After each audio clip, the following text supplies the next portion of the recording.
Salam and welcome back to The Forum, a show where we discuss relevant issues that affect our lives day to day.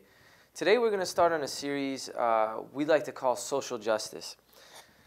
We're going to go through many different phases of this social justice, but today we want to start off with talking about cultural and racial barriers.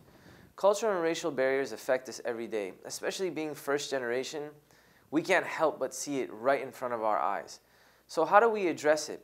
Not only our own social and racial barriers, but perhaps what's happening in the United States with immigration, people coming in from other countries, and what it's doing to the economy, the arguments people have.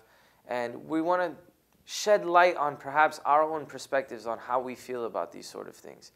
Personally, I think one of the beautiful things about life is the fact that we are of so many different places and of so many different cultures and of so many different races. Allah Himself in the Quran says that I've made you of many nations and tribes. And unfortunately, it seems during the years we've forgot to embrace this sort of wisdom that was given to us. So what do we do now? How do we address these issues? And I want to pull from your thoughts, and obviously at the end we want to pull from yours. So with that being said, let's get started. What do you guys think? What's going on today? Well, first off, when God said that I made you as nations and tribes, He also continued with, so that you guys can know one another. He could have easily made us all one people, and even then we probably would have found a way to differentiate ourselves from others, but there's a reason why there are different races, and there are reasons why there are different cultures, so that we can become more open-minded and more compassionate and accepting of others. And I think it's really important to point out that these different cultures are being used against us. We're using it in our own harm because everyone knows divide and conquer. You know, there's a lot that's going on, you know, especially in the government and just the outside, you know, world in general. And because we're so busy bickering over stupid little things that don't matter and separating ourselves with culture, we don't come together in order to stand up as one unified body in order to make a positive change. I think that's one of the drawbacks of a more global society is although we're becoming more aware of our differences and you know, other cultures and races and nationalities, it's very accessible to us just because we can travel more. We can interact with them online or, you know, just have greater exposure than we did before. I think another effect that that's causing is making people be a little bit more, I guess the word would be like inclusive and trying to stay within their own communities. Whereas we should really try to bridge our differences and realize that we're, you know, not just like as Muslims, but just as human beings. We're not just like one, you know, culture. We're multiple cultures. We're all part of the same ummah. I mean, you guys have probably read the letter that Imam Ali alayhi salam wrote to Malik al-Ashtar, in which he said the famous line that people are either your brothers in faith or your equals in humanity. And that's just something that we should try to be mindful of and realize that, you know, we don't have as many differences as we may think. Sure, and I think an interesting point that was brought up is we're more of a global existence now. The world is becoming smaller with the way communication is now and the opportunities that we have to either talk to each other on the phone, Skype, via internet. It's just unbelievable. But with that being said, we still, I don't know, I still feel that there are a few issues out there such as race and culture. Do you guys feel that we still have a race issue? Do we still have a culture issue? The thing about race is that we kind of have this predisposition to what certain kinds of people are like. And part of that is you're not exposed. Growing up, you're kind of your family, you're around your family, you're around people that you grow up with. Sometimes that community is a really specific group of people. And then you get older and you start meeting other people, you start learning what they're actually like. And it kind of messes with your head. Like, there's something that I've always thought, and I've heard other people say it too, is when you learn about times of, like, in America, there's slavery and racism that all went on. Things like that today, it's not so clear that it exists. There may be barriers that exist for people getting into higher positions due to older generations just having a certain mindset about it.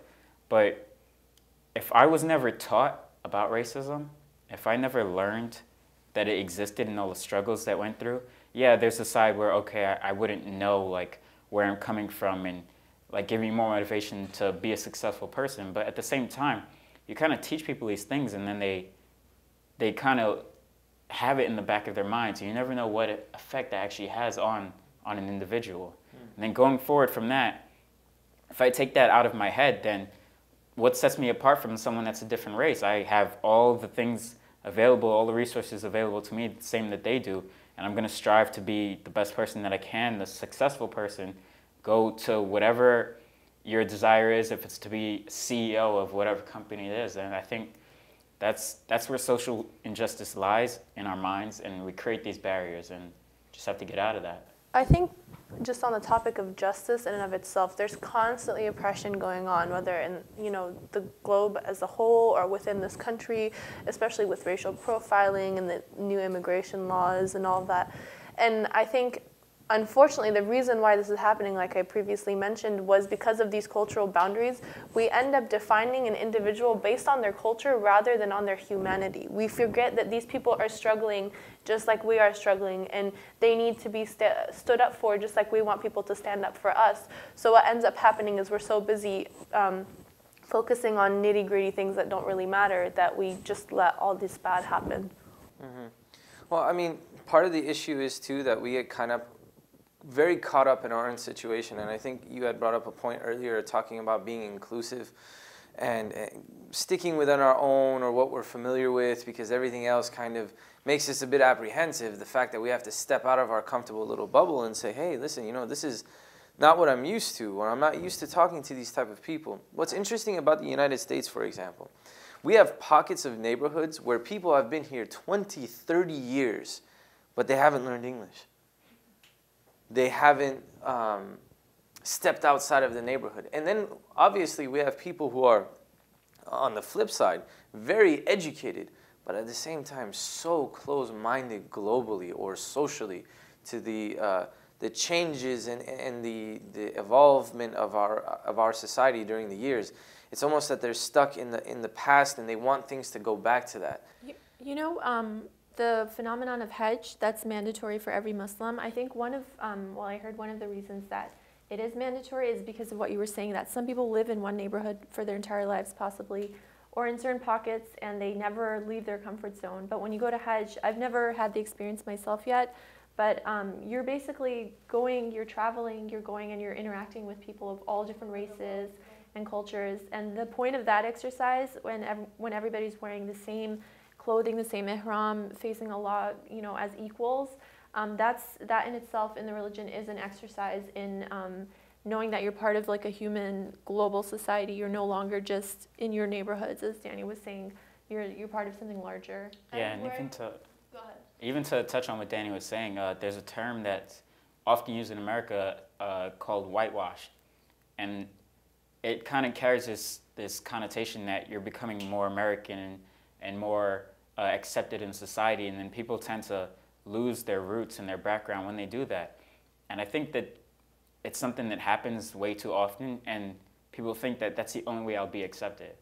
Whereas there's ways where we can still be accepted in society and still have such ties to our roots. I've had roommates that are from all walks of life, all different cultures, and we get along just fine, and we can interact with people of other races. But at the same time, you want to be able to show people and teach them about your culture. And it may not be through lecture, but just the way you carry yourself. If you're cooking food, for example, if my roommate's Puerto Rican and he's making some awesome meals, I'm going to learn about his culture that way. And those are how you break down barriers. Also to touch on that as well, on the same note, is that to make this situation relative, we who are first generation are always sometimes criticized about being too Western. What does that mean? I grew up here. Of course I'm Western. But being Western doesn't necessarily mean not staying within the etiquette of what my religion says.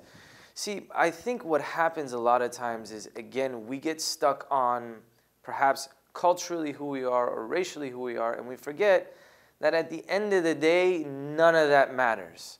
When the day of judgment comes and you're questioned about your deeds, they're not going to say, oh, hey, were you really good at the nation that you were from or the race that you were from? They're going to say, no. What did you do to make a difference? How did you help those around you? And what did you do to avoid sin? How did you prevent yourself from being a bad person? If we fail to see that and we continue to throw these barriers up, where are we going to go? We're just running around in circles, not making a difference. Alhamdulillah, we have the ability to have differences. Otherwise, in my opinion, life would be really boring. The fact that, if I stuck to one type of food, or if I stuck to one type of idealism, if I didn't know about the world and the cultures, these things are here to make us better. Well, on the topic of the Day of Judgment, something that is also going to be asked of us is, did you see oppression and did you stand up for it? And this is easily, shown through Imam Hussein alayhi salam, because he was the ultimate person who stood up for justice. And I think we often talk about justice in such a very vague way, like, oh, stand up for oppression, but what does that mean? And I think something that's really relevant for me is this wave of Islamophobia in the West. Over the silliest things, creeping Sharia, and, they're trying to put halal meat everywhere without us knowing and all of that, and it's really silly. And oftentimes I see Muslims feeling victimized and protesting, but when I see Muslims protesting, I don't see anybody from other cultures or other races or other religions protesting with Muslims, and I often wondered why. And then I thought to myself, well, because we're never protesting with them. Whenever I'm on campus at my university, I often see the African Americans protesting for something, the Latinos protesting for something, but it's always those people of that race. And I think to myself, well, if I'm not going to help them out, who's going to help me out, So I think it's really important to focus on, there's oppressed everywhere, and as of now, we can't really do much for people outside of the United States. And right now, there are so many different laws that are being passed that are affecting us that we don't even know of, because we're so busy protesting for ourselves, but not for people as a whole. Yeah, I think as a whole, we have to understand that we are all human. And if we forget the fact that we are all human, then what's the point?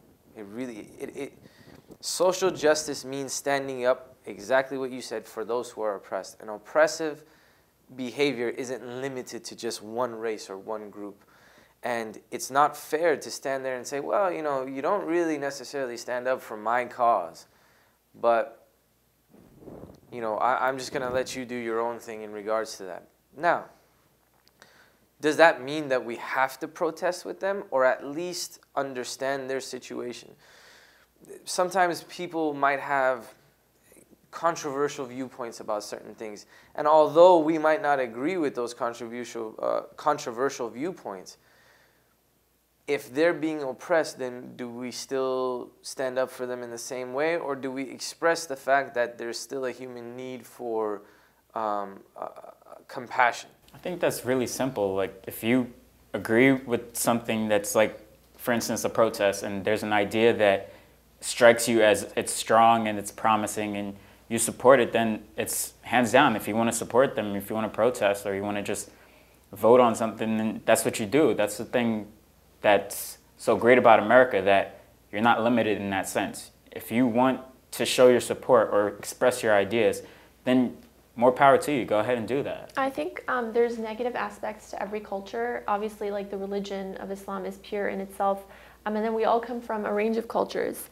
And there's negative and positive aspects to those cultures that we come from. But living in the West, there's a lot of positive aspects about American and Western culture that as Muslims, we should attempt to learn from and use ourselves. And one of those would be participating politically and having a voice, and attempting to make a difference on an individual scale. As Muslims, regardless of what the cause is, if there's oppression being done, we should be the first ones on the front lines fighting the oppression. That's one of our religious mandates, as Ahlam was saying.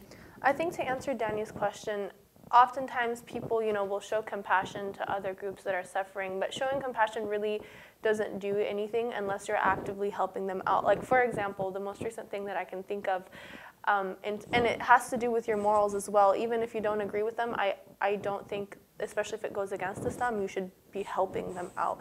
Like, for example, something that is important to be, for example, the racial profiling in Arizona from immigrants from Mexico.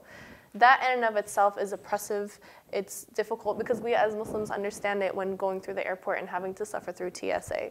So that, instead of just saying, oh, I don't like it, we should be out there protesting with them. If not, for the selfish reason that maybe they'll start to understand us and like us and protest with us, but for the fact that it is our duty as Muslims to help people that are being oppressed. But also at the same time, there are other protests or movements going on for things that are outside our religion and outside our belief system. When it comes to that, now we should stand up for someone if we see that they're being hurt or they're being physically attacked or verbally attacked. Even if we don't agree with what they're doing, we need to protect them.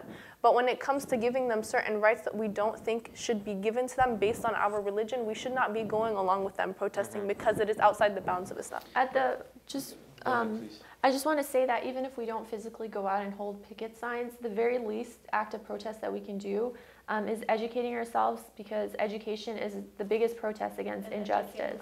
And educating others. And also to kind of come back to what you were saying, because there are times where you see people that perhaps are outside of your belief system, and standing up for them would almost be agreeing to the choices that they made. But obviously there's still a very human aspect that we have to be aware of. And just because someone doesn't fall within a belief system, if we see that there is physical or dangerous bodily harm, this is not something that should be overlooked either. So I agree. Standing up to oppression comes at many different levels. Exactly. It doesn't necessarily mean protesting. It doesn't necessarily mean voicing one's opinion. It doesn't necessarily mean joining one side either.